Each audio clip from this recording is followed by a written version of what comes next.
Hey, you're back on the Faculty Factory podcast, and I'm Kim Skorupski on the small but mighty island of Galveston at the University of Texas Medical Branch, looking at a new smiling face of a friend and colleague, Dr. Danny Almeida. You have a great smile. I can already tell we're going to really have a good conversation.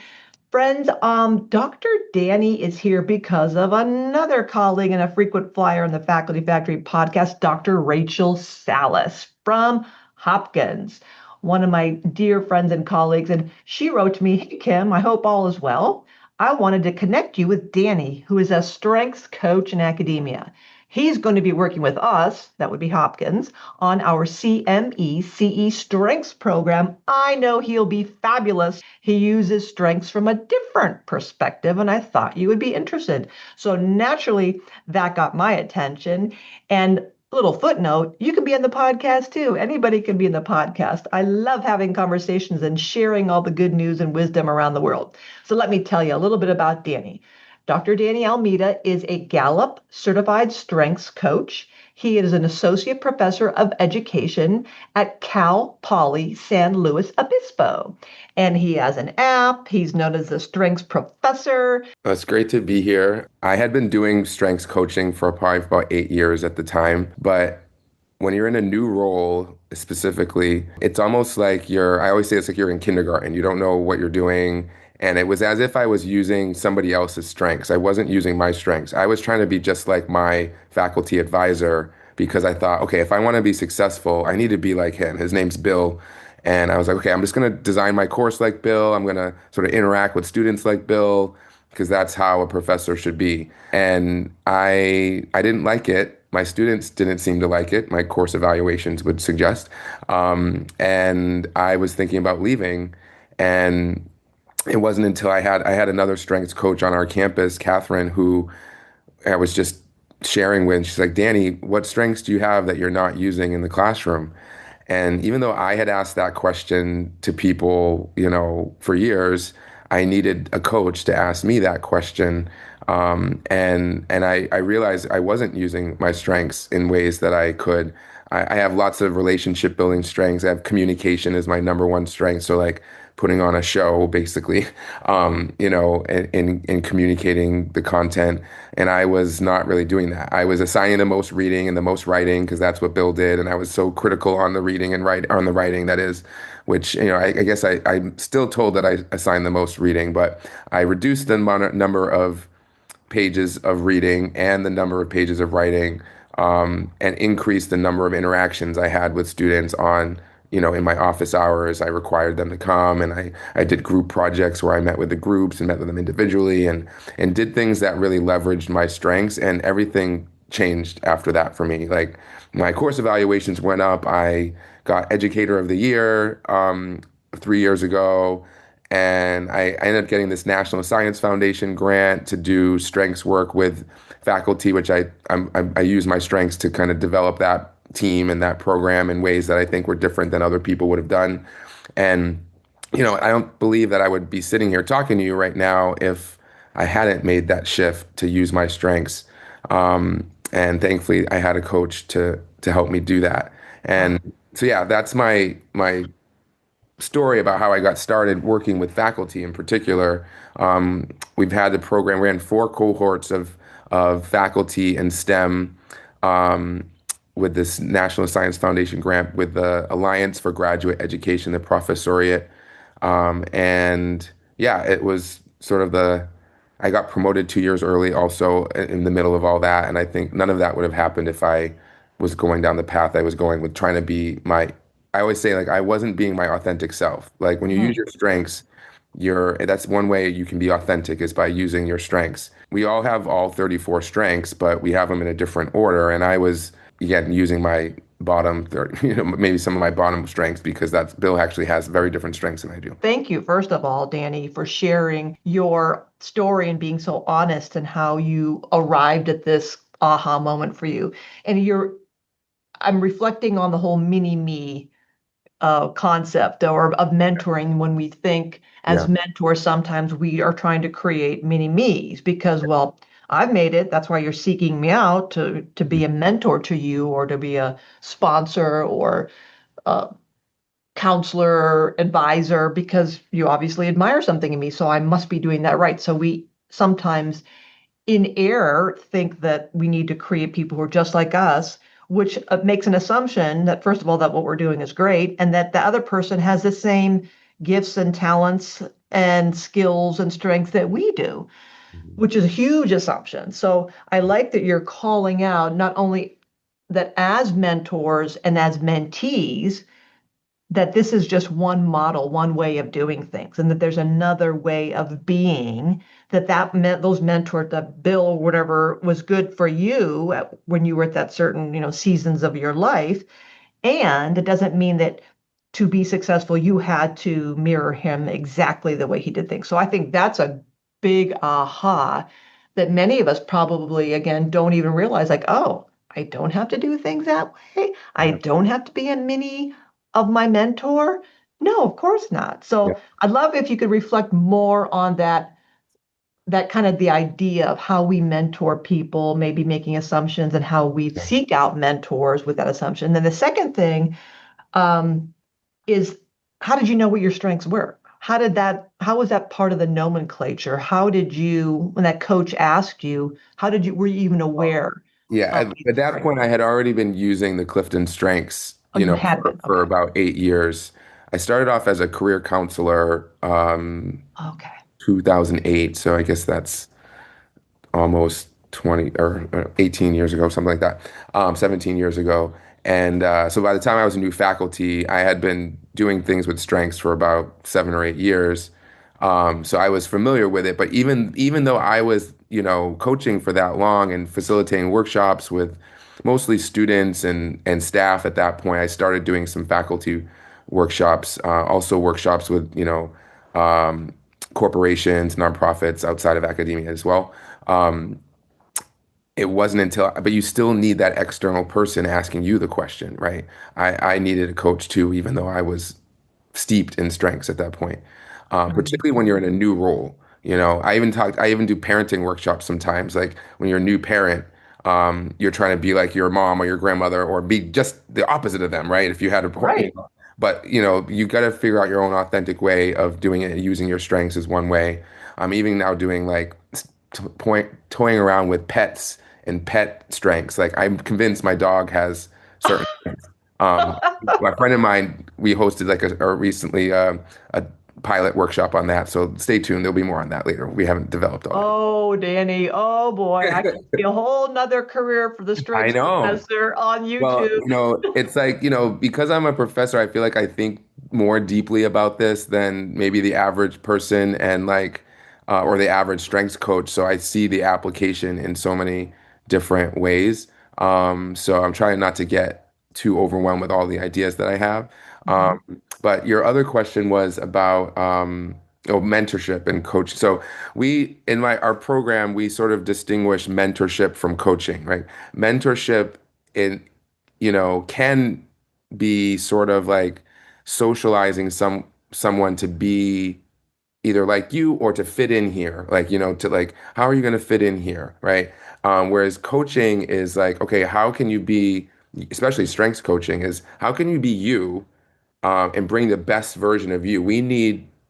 Like a, we need, different types of people, different types of strengths, different backgrounds, etc., to make up any organization, and particularly higher education. Um, our program developed.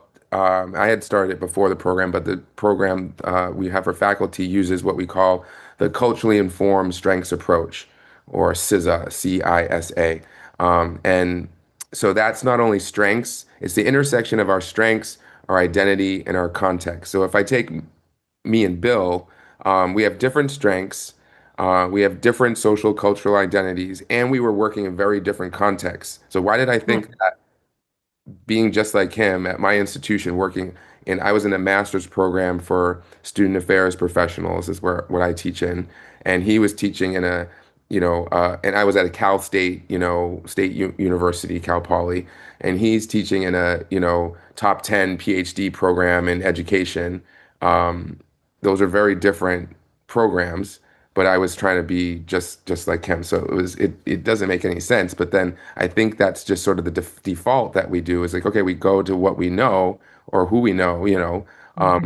and we're like, Mhm. okay, well, if he was successful, I can do just like Yeah. him, you know. Yeah. Like There are like you certain, said earlier, if my mom and dad did it this way and I didn't turn out that bad, I guess that's the way you do it. That yeah, our brain defaults to something that is familiar to us. yeah, And yeah, then when things are unfamiliar or uncomfortable, that makes us a little bit, the discomfort is evident. So we don't want to be uncomfortable. So we yeah. seek out the comfort, but sometimes that comfort is not the best thing for us. Yeah. And even like part of the context is like time.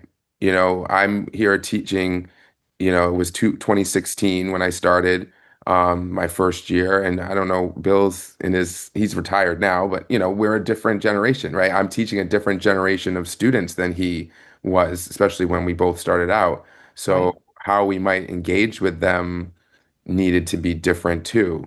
And so thankfully I made that switch and things sort of took off for me Yeah. after. Dr. Danny, strengths professor, can you go back and reflect or paint a picture for us of maybe the old Dr. Almeida and prior, before strength, BS and AS, after strengths? Like what would a course be? What would a session or a day with you in a classroom or in a space be like? And then what was the big shift? I mean, you described earlier lots more meetings and office meetings Yeah. and fewer readings. But can you paint a picture of what I used to do and then Well, what I, changed? I, well, one thing was that I was spending all of my time reading the readings that I assigned and grading the papers that I would assign like that were, every class they had a reflection paper due. So I remember I was like in my office like, grading, red pen and everything and like students would come in. I'm like, what do you want? I'm trying to grade the paper so I can get back to you. Like, what I mean? Like, and that's not how I wanted to be, right? And it wasn't I mean, obviously reading and writing is important. I have to have that as part of the curriculum. But I was spending so much of my time doing that I wasn't present to, really the needs of the students Yeah, or engage. them as people, which is really how I am as a person, right? Like obviously I care about their writing. They have to write well, but I'm training student affairs counselors, academic counselors, career counselors. Okay, they need to be able to write a report or write an email or whatever and have it, but like they need to be able to interact with people and apply the theories that we're learning. Yeah, they can write about it, but like actually using them, application is more important. So, so after that, okay, like we did more activities in class, and instead of just like talking about the reading. Now, we still talked about the reading. We'd start every class with like, what did they get from the reading? Or, there'd be lecture portions where I'd go over things, but then we'd spend more time, discussing how does this apply to the internships that you're in? They're all embedded in offices around our campus or the local community colleges. How does this apply to that? I would ask a question like at the beginning of every class, we'd have a check-in about the readings, but also like, how are you bringing your work and personal lives into class, and how are you bringing class into your work and personal lives? That Mhm. sort of two-way street. And that became like a constant in all of my classes. And I'm sort of known for that now instead of like, oh God, he's the one that um, Yeah. you know, is so critical on grammar. And, I Yeah. still am like, a grammar, person, I would say, but I don't like focus on that or, Mhm. spend most of my time where that students are afraid to come to talk to me because they're afraid they're going to say something wrong or write something. You know what I mean? Like, I don't want to be that person. Yeah. Um, so I'm not that person. And thankfully, the students nominated me for that award and I got it in 2022. And I I don't think I would have got nominated for that if I had continued down the path that I was on. So you just said something again that was very underlined here. I'm not that person. I don't want to be that person. And by the way, I'm not that person. And Yeah. how many of us, and I'm in, faculty development, and how many of us and how many faculty do I see over my decades in coaching now of who are living a life that I'm not that person. As you just said, I'm not that person. Why Yeah. am I being that person? Because that's like the only way I know. That's the only thing I'm familiar with, I'm comfortable with. That is the way one comports oneself, the Yeah. culture. This is the blueprint for living around here. Yeah. And so I like how you are underscoring the importance of that self-reflection of, is this the only way to be here? Yeah. It is important to understand, like as a mentor, as you pointed out earlier, this is the kind of way how business gets done around here. Hmm. And there's a certain margin of error where one can be in that space. You don't have to be cookie cutter mold. And so I think that authenticity that you point out earlier and to thine own self be true, is it's so important, I think, in maturity and development at some point, gosh, I hope it's sooner rather than later, we have that aha moment of, yeah, I had to do certain things and meet certain threshold criteria and prove myself and be validated and kind of check boxes. And then, yeah, if I'm not that person, what kind of person am I? Yeah. And I just, one more thing before I lose it out of my little pea brain is something you said reminded me of. I know many faculty members who say, oh, I don't ever want to go for leadership. I don't want to be that Hmm. because I don't want to be like that. I would never want to be a fill in the blank division director, department director, dean, provost, chancellor, whatever, CEO, because I know people like that and I would never want to be like that. And Yeah. that's again the mind trick saying that as if that's the only way to be that is like that person does it. Yeah. You can be whatever you choose to be. Yes, Danny? Yeah. There are 33 million different permutations of the top five strengths. What? So like if you take anybody's top five in rank order, so mine's number one's communication, number two positivity, and so on. Of those top five, if you take all those 30, there's 34 total strengths, right? There's 33 million different permutations of the top five, but you actually have all 34 ranked 1 through 34. So I did the math, or had the computer do the math, that it's one out of 295 non-decillion different permutations of the strength. So it's like 0, 0, 0, I don't know how many 20 zero, something like that. But then I say is like, what are the chances, even if you found somebody with all the 34 in the same row, what are the chances that they are from the same background as you? They grew up in the same area. They have the same gender, Mhm. religion, all the other identities. Yeah. So the uniqueness of you is even more than the 295 non-decillion. I had to look up Yikes. how to say that number. So we have to find our own unique way of engaging in anything, which is not easy. We it's not just like, oh, I learned my strengths. There they are. It's I've been doing it for 16 something years. And I need to have people around me. I've thankfully the grant, like I've trained all my team. We have about 15 people that work on the project team across four institutions. We trained coaches, to coach the early career faculty, trained tenured faculty to be coaches. So I had all those people around me. I've had everybody in my family and friends and everybody else around me. One of my best friends now is just posted yesterday about strength, and I was like, "Oh my God, I'm so excited!" So I'm really committed to creating a strengths community.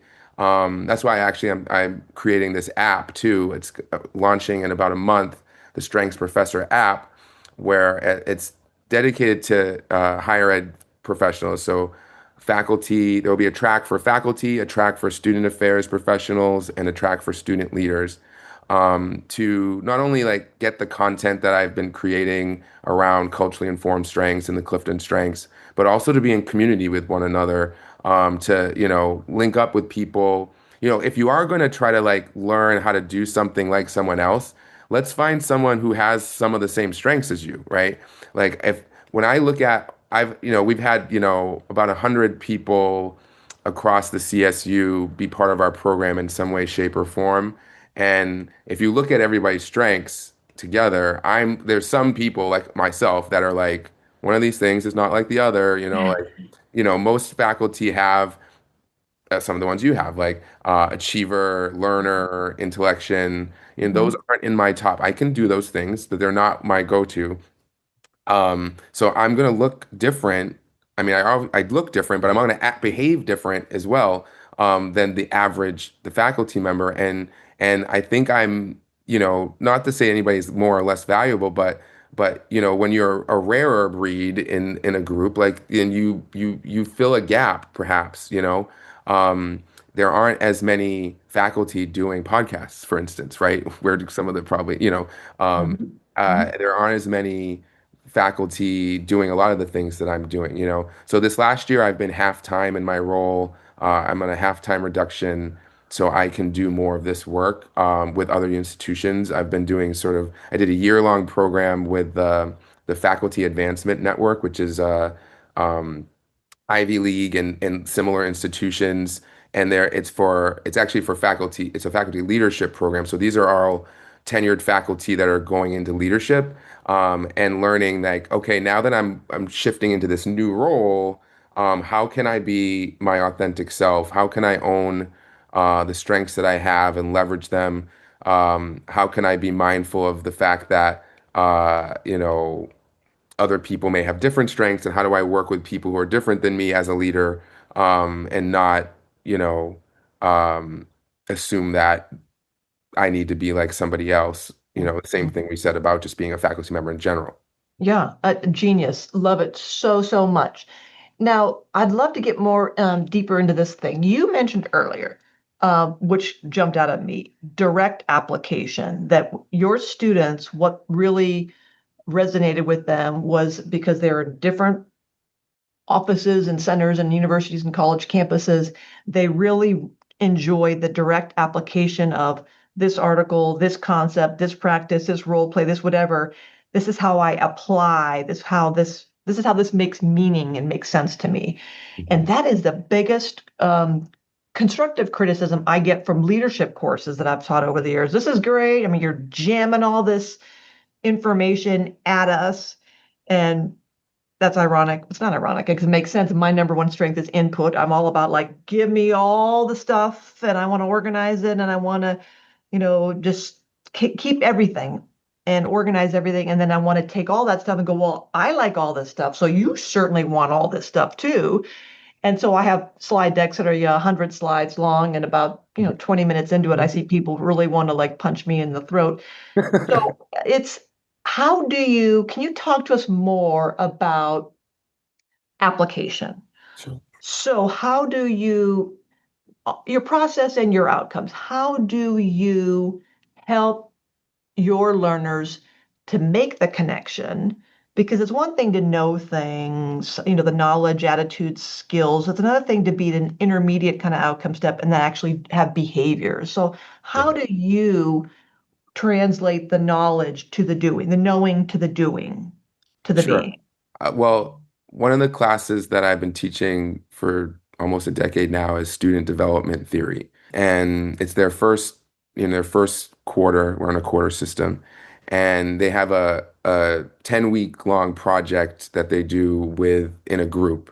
And it's a case study. So they find a actual live college student to do a case study on. And they pick one or two theories from the course.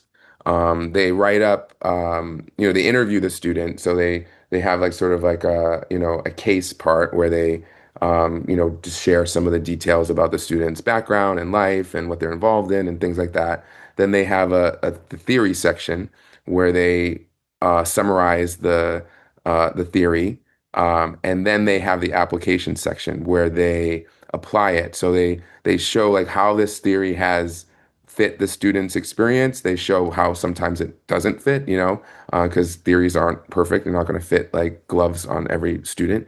And then they talk about implications, like what does this mean for how we design campus environments? How can we take this student's experience in this theoretical lens and make suggestions or recommendations for how we might advise this student, what sort of resources or programs this student might benefit from, or how we might design educational institutions or environments to meet the needs of a student like this. Mm. So that is one, clear example of how I use that application in my student development theory class.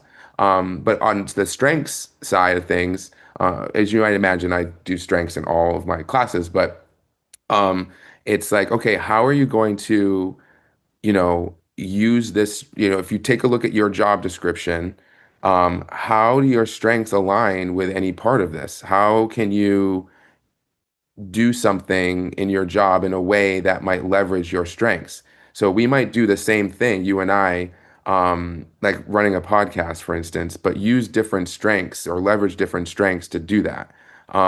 You might be, using your input to sort of like collect all this information, and I might be, I have connectedness, so I can sort of connect what people are saying to the bigger picture or the thing they said before, or and it might look similar, perhaps, the outcome, but we might be engaging in it in a different way. And then it sort of builds confidence in people to say, like, okay, like, yeah, I can do this because I can think about that strength that I read about and I've been talking about and sharing about when I'm in that moment where I'm like, I don't know what to do. Okay, well, here are some resources that you can use. You have them, the strengths that you have. I think of it like a tool belt. Like we actually have all 34. I can do the things at the bottom sometimes. I probably have to pair it with the tool that I have at the front. The front of my belt is my top 5 to 10 strengths. The back of my, you have that tool that you never use in the back of your belt. We all have the tools in a different spot, but we all have all of them. And we can learn to use them all to a degree, but we're going to have more bang for our buck using the ones that are in the front, our top 5 to 10 strengths. Yeah. Yeah. And that awareness of what are my top strengths? Here's maybe a new challenge or different challenge or the same thing I'm doing, but I maybe want to put a different twist on it. Not only is that pause, that moment of, Yeah. all right, my instinct is to do this because these are my strengths. And if I really want to push myself, what might I? Let's pull up that rusty old tool back there and remind ourselves kind of how I can maybe get creative with that. And oh my gosh, this is a Danny problem. I want to go run down the hall and get him Yes. in because he will crush it with this. I need a communicator, I need a feeler, I need a connector. And so that awareness of others, that emotional intelligence of recognizing who am I, where am I in the grip or in the shadow or shadow side of me, and how can I amplify and leverage other strengths if I've taken the time to be aware of, wait a minute, what is this situation calling for? I mean, Rachel Salas gives great examples of when she goes to see, patients, she would, remember certain families and say, oh, this is a family that I need to get, Danny in there before me to kind of like the opening act to kind of put everybody at ease. Or so recognizing who on the team do you need to be like, hey, you're up, baton gets passed to you because I know you really rock it in here. And I can do it, but I'm not as comfortable or agile with this. So I'm going to be a true team player and let you take that lead on that. So, Yes, 100%. You said a few things I want to touch on. So teams. So yeah, a good team. One of the questions a true or false question I ask is a good team member is well-rounded, true or false? And by that point, people have been listening, so they know the answer is false. We're not supposed to be, even though we're sort of like, growing up, we have to be good in all the subjects and, play a sport, play an instrument, do, all the things. And, you can be well-rounded, but you'll probably be pretty mediocre if you're well-rounded because you've invested in all your time. You only have 24 hours in a day and 7 days a week. You've invested your time in too many things and you didn't become an expert in something. a mile wide and an inch deep Exactly. versus a mile deep and an inch wide. Yeah. Exactly. But you can have a team that's well-rounded, a team of people with different strengths, different experiences that you can leverage those strengths and sort of volunteer your strengths when they're needed and then dial them back and let somebody else volunteer them when those are needed or to pair up with people with different strengths. So that's why it's important for people not only to learn about their top 5, they need to learn about their bottom 5 too. So I do work on, I most people that I work with do get their full 34 report. So they get to see like, okay, these are my bottom 5. And we do a module on that where I'm like, okay, okay, here, if you're in, what's your concern about that being your bottom five? For instance, Achiever, the last time I took it was number 34, which is like, I can't believe it's number 34. I have a story about that though. The reason I think it's 34 is because the last time I took the assessment was the month after I submitted all my files for tenure, and I was like, "You've sucked out all the achievement out of me." Yeah, right? But it doesn't mean I can't do hard work. It means that I'm going to have to do it using the other strengths I have. So mine, thankfully, are in teamwork. So I get a lot of work done in teams, or have like accountability partners for things.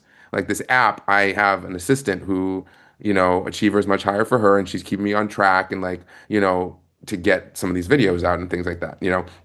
So anyway, all that. So it's a team is well rounded.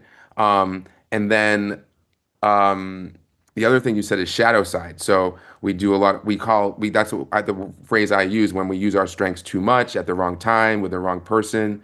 Or Gallup uses this phrase barrier label. It's when your strengths are perceived as weaknesses. So I grew up Mm. hearing that I talk too much. My Mm. fraternity brothers gave me a stop sign that said stop talking as like a bequest, as like something we pass down every time someone graduates, and I got it my year.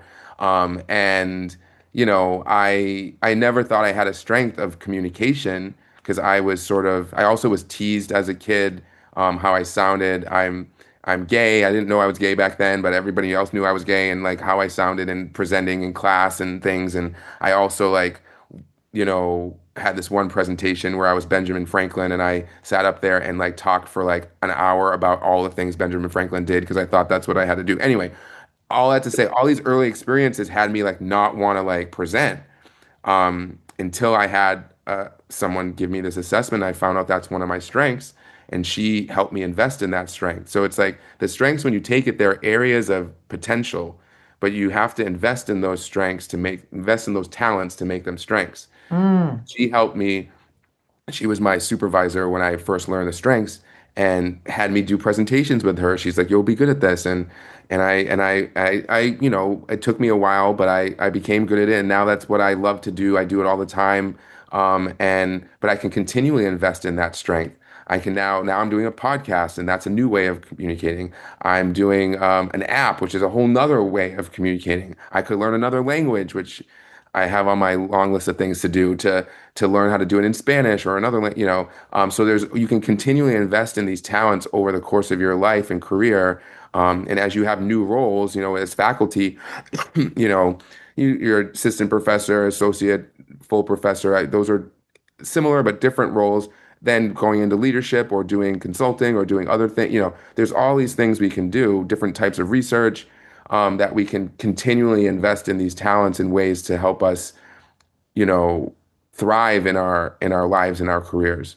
Little bit of a gut punch, Danny. When you just said something, I'm like, oh, so it really reminded me of the importance of our educators. You said one of your teachers, I think you said, "Come on, Danny, you can do this. You're good at this." And that you're like, then I didn't know I was. I didn't know I was good at getting up on the stage and doing something until someone told me.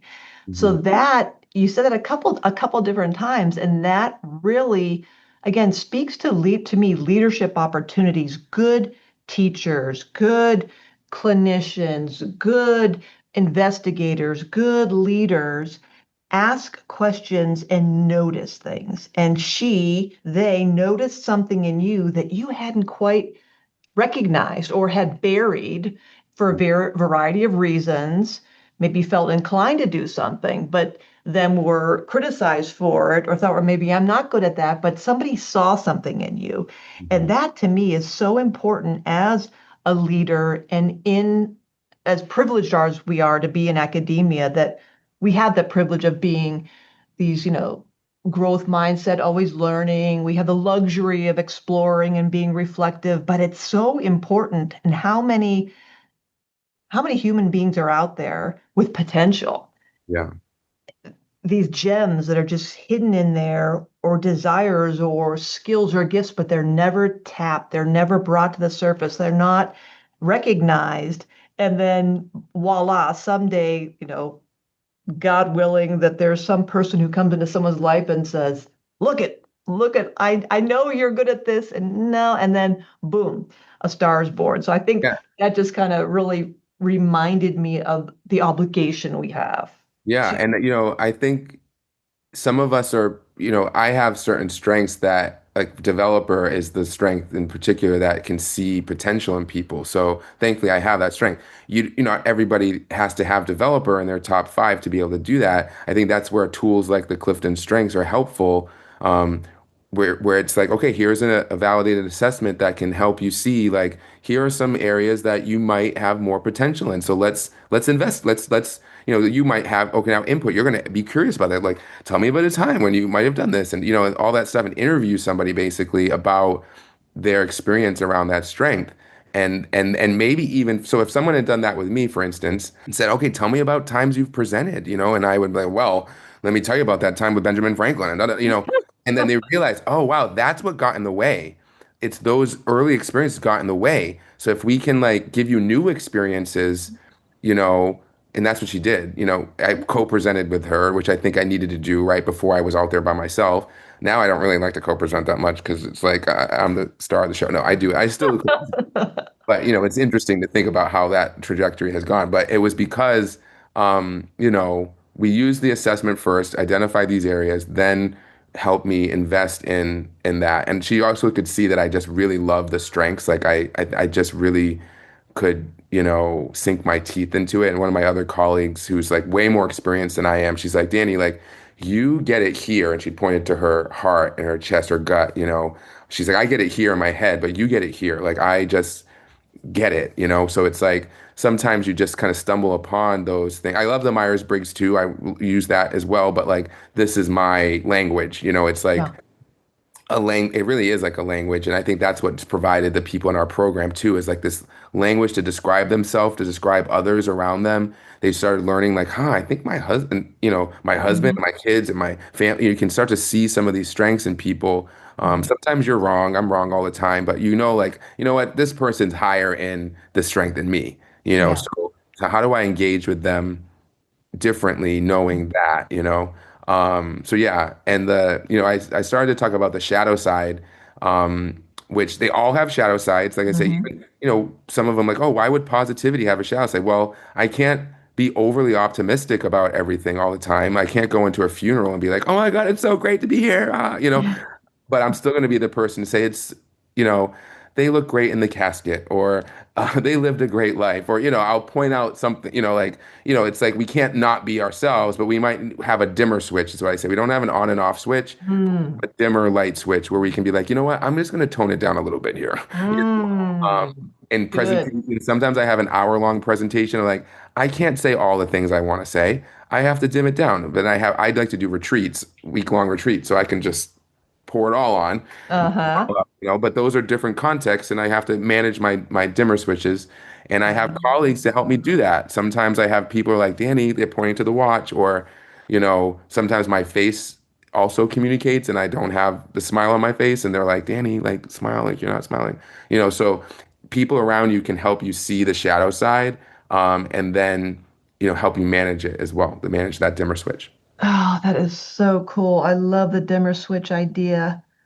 Gosh, that's so important. My sister and I were having a conversation the other night, and I said, oh, when we go back home for the reunion, I'm hoping you're not going to do the thing that's going to make me uncomfortable. Well, I have to do the thing, Kim. That's who I am. That's just the real me. I'm like, yeah, but the real other people, that's the real them. And, you can't just say, that's just who I am. I'm going to do it. I'm going to be that Ah, way. I'm going to do it. And I'm like, yeah, but other people aren't that way. But I can't not be me. And I'm like, yeah, but they can't not be them. So it's going to be a whole thing.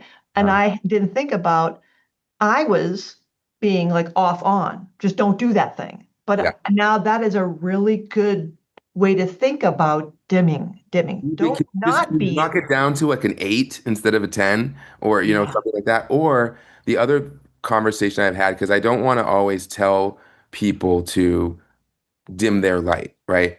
Mm. But you don't have just one strength. Like if I only had communication, I'd be in trouble because I would just keep talking and talking and talking. Now, I have other strengths that can complement it. So I have, for instance, individualization. So I know I can tell the uniqueness of individuals. So I can say, this person, I'm losing them. I need to get to the point quick. Like my mom, I need to just get to the point quick. Yeah. My dad, I might be able to talk a little bit longer, you know. So I can sort of see that, and that's the strength I can leverage. So with your sister, like I don't know what it is she's doing, but it's like how can I appeal to one of her other strengths, right? Maybe she has empathy up there, and she can be like, you know what, this is going to make certain people feel uncomfortable. I know I want to talk a lot, or I know I want to put on a show or whatever, but like, I know my sister Kimberly, or I know whoever, you know, Hmm. whatever it might be. But like, there's other strengths we have that can Mm. complement the ones that maybe were in the shadow side. Or it's like, how do I pair up? How do I get advice from somebody else, like your sister now? You know, siblings are probably hard to always get advice from, but by the way, they're going to know your shadow sides more than anything Oh, else. yes. You know, um, Oh, yeah. yeah. So it's so fascinating. And I'm always, putting my faculty development hat on, my coach hat, my leadership hat. And gosh, it takes some work, but it pays off in so many ways to really invest and take time to really know yourself and do a gut check. And if you might think, well, I'm X years of age, I'm a whatever role, but I don't need, I'm cooked, I'm done, I'm a made man. I don't need any more self reflection, realization, actualization, blah, blah, blah.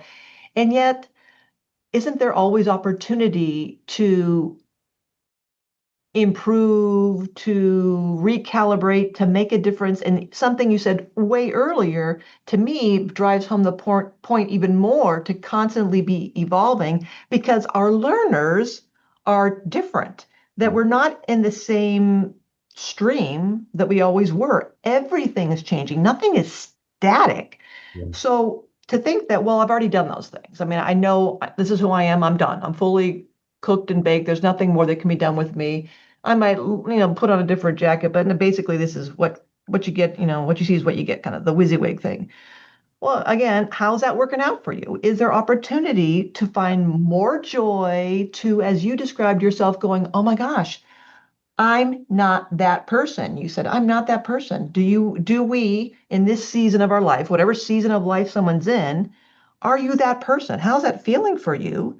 And is there opportunity to pivot, to dim, go up, go down, to explore some other strengths, to maybe think about others' strengths, Mhm. and just kind of level up a notch? I mean, I Yeah. think there's always Yeah. that Yeah. opportunity. Yeah, there's always, even if it's just a notch, you know what I mean? Like, I think there's more than one notch for us to level up, especially when we're earlier on in our career, but even when we're later on, you know. I actually recently listened to, I don't remember the guest, but that was talking about retirement, you know, faculty and how Mhm. hard that is. And I've been recently talking to people like, I'm going to do a retirement workshop, even before I heard your episode, because that's a whole nother stage where people can reimagine how they might engage with these strengths, right? And Absolutely. like they might be like, oh my God, I'm going to use this strength in a hobby or with my grandkids or whatever it is. The other thing is that these strengths do shift a little bit over time. I've taken it 3 times over 15 years. And, you know, what Gallup will say is like your top 10 generally stay the same 95% of the time. Well, for me, it's a little bit less than 95% of the time, but most of mine are still in my top 10. But there are some that can come up and down. And I think depending on the stage you're in, depending on if you've gone through, like I always say, if you've gone through large shifts or transformational shifts in your life, like for instance, I think after COVID, which shifted a lot of things for me and for everybody, that my strengths shifted a lot, you know. Yeah. Um, and you know, after I got tenure too, like I was saying before, now when I talked to this, I was doing a workshop, and this guy was like, my top five are in exactly the same order as they were 10 years ago, and I said, well, what's your number one strength? He said, consistency. Oh, there you go. Consistency is my in my bottom five, you know. So yeah, some people's might be more stable than others. You know, maybe based on what strengths they have, or based on Yeah. if they've been in the same job. Okay, maybe not. But like if they've, you know, I've moved across. I'm from Massachusetts. I moved across the country. I've done, you know, done a lot of different things that I think I came out of the closet at that during the last 15 years too. You know, so all these things I think have really shaken me up. Some of those strengths are still there. Like, you know, half of them are been in my top five the whole time, my top 10 the whole time. But some of the other ones have like shifted around. So that can happen, I would imagine, over one's career, Yeah. going from being a young assistant professor to like this, retired, advanced career person. I Yeah. bet you some of them are the same, but even if they're the same or different, how are you going to use the strengths you have to engage in this next season of your life to like make the most of it? I'm like, I joke, half joke about being jealous of people that retire, particularly when they retire a little bit earlier, to enjoy that time. You don't have to retire when you're, about to, Yeah. my dad retired pretty early. He was a police officer, and my mom then retired soon after, which she wasn't quite the age, but she was jealous, and so they've had some time to travel and enjoy grandchildren and all that stuff that they might have not done in the same way, if they had worked longer. So anyway, Yeah. retirement. I think it's one thing you said in the thing is that there's not as many mentors for the people that retire. Their mentors have passed on, right? Right. So I think they need some support too. So stay tuned. I'm going to have something on that for you. Yes. Oh my gosh. We'll definitely come back and have you on, Danny. I would absolutely. That's in my blood. I'm all about advanced career planning, and as a gerontologist, that's been my greatest gift and privilege to be able to marry faculty development and advanced career stuff. So yeah, I cannot wait for that wisdom. Dr. Almeida. Well, this has been such a great conversation. I'm going to hold you to coming back. Would love to. I'm going to leave the departing comment, whatever you want to say to close us out here today, Danny. Sure. Well, I just really enjoyed this conversation. I didn't know how it was going to go, but I love conversating, as you might be able to tell. So if anybody wants to find me, my website is thestrengthsprofessor.com. My podcast is called the Culturally Informed Strengths Podcast, and it's on Spotify and Apple Podcasts. And in about a month, I will be launching the Strengths Professor app.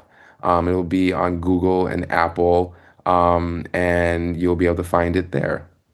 Dr. Danny Almeida, this has been fabulous. I am so happy that you spent time with us and appreciate you and looking forward to all the wonderful content you'll be creating going forward.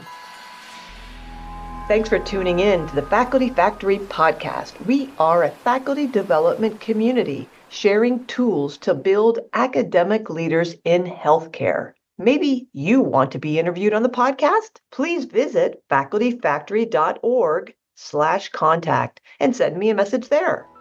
The Faculty Factory podcast and website is sponsored by the Office of Faculty Affairs at the University of Texas Medical Branch in Galveston, Texas.